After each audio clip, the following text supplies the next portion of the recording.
بسم الله الرحمن الرحیم. صحیفه سجادیه، دعای 25 و عبارت سوم. در جلسه گذشته درباره تربیت بدنی، تربیت دینی و اخلاقی که امام سجاد علیه السلام از خداوند متعال مطالبه کرده بودند که خدایا به من رزق بده و تو خودت ناظر باش و ضعیف اونها رو برای من تو قدرت بده و صغیرشون رو تو واسه من تربیت کن. در عبارت سوم حضرت دارن وجعلهم ابرارا اتقیا بصرا سامعین مطیعین لک. خب شاید تو بحث‌های تربیتی برای مربیان و برای پدر و مادر خیلی مهم باشه اینی که فرزندشون فرزند نیکوکاری باشه و با تقوا، خدا ترس باشه و مراقب رفتار خودش باشه. حضرت از خداوند متعال اینی که اونها با عنوان فرزندانی نیکوکار و با تقوا و صاحبان بصیرت و شناخت حق، یعنی فرزندان ما صاحب بصیرت باشه، توی اتفاقات گول نخوره، یعنی کسی نتونه سر او رو کلاه بذاره، در همه حجمه های زندگی بتونه حق رو از ناحق تشخیص بده. اینو حضرت از خداوند متعال مطالبه میکنه، درخواست میکنه که خدای تو اونها رو بر من این گونه قرار بده. سامعین، حرف گوش کن، شنونده. بعضی از اولاد، بعضی از فرزندان هستن که حرف گوش کن نیستن، یعنی حرف پدر مادرشون که تو مسیر خدا به اونا رو راهنمایی میکنه حرف گوش کن، حرف پدر مادر رو یا مربی رو گوش نمیکنن.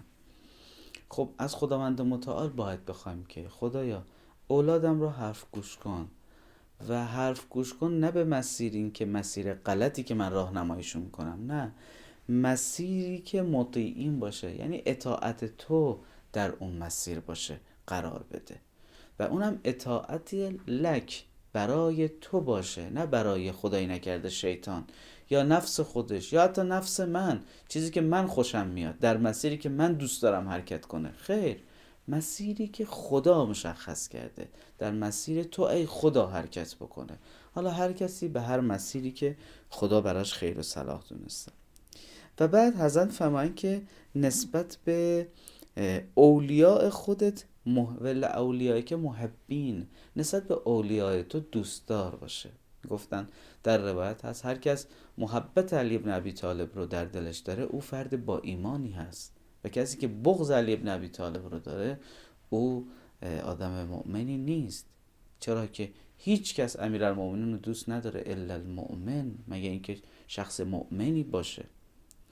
و نسبت به اولیاء خداوند متعال فرزندان ما باید دوستدار باشن. یعنی چی؟ یعنی اینکه اگر یه ولی خدا رو دیدن، مؤمنین رو دیدن، گرایش به مؤمنین داشته باشن، به جمع مؤمنانه، خدا نکرده نه به جمع شیطانی. لاولیاک محبین مناصحین، اونها خیرخواه باشن، یعنی نسبت به اولیاء تو هم دوستدار، هم اونا رو دوستشون داشته باشن و هم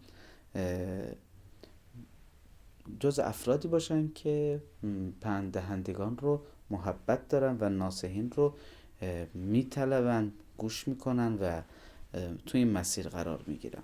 نسبت به دشمنان چی؟ ولی جمیع اعدایی که معاندین مبغضین آمین.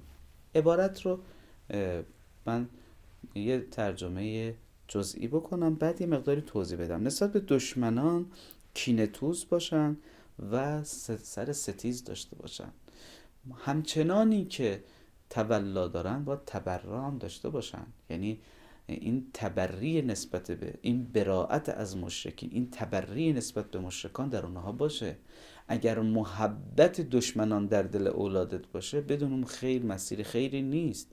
اگر محبت آمریکای جنایتکار، صهیونیست های جنایتکار، آدم کش، آل سعود جنایتکار اگر در دل اولادت هست و دوست داره اون ثروت و دوست داره گرایش پیدا بکنه به اون مسیر، بدون که خیر در این فرزند نیست.